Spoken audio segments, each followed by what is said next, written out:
సినిమాలలో ఊహాజనితంగా పెట్టిన నిజ జీవితంలో ఓకే అయిపోతున్నాయి.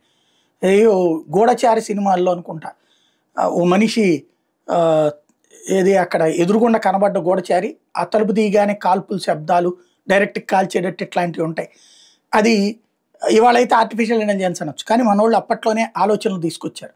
ఇప్పుడు ఏఐ ఆధారితమైనటువంటి గన్స్ రాబోతున్నాయి. బిఎస్ఎస్ సంస్థ ఈ విషయాన్ని ప్రకటించింది. శత్రువుని తనంతట తనే గుర్తిస్తది. దాడి చేస్తుంది. మిషన్ గన్స్‌ని ఇది ఇలాంటి సృష్టించింది.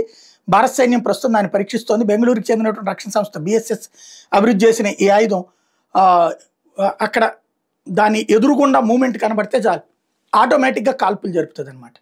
ఇవి గనక సక్సెస్ అయితే ఓకే అంటే సైన్యం రేపు రాబోయేటటువంటి రోజుల్లో పెద్ద ఎత్తున ఆర్మీకి ఇస్తారు. సరిహద్దుల్లో తీవ్రవాదుల్ని వేటాడటానికి ఇవి బాగా పనికొస్తాయి.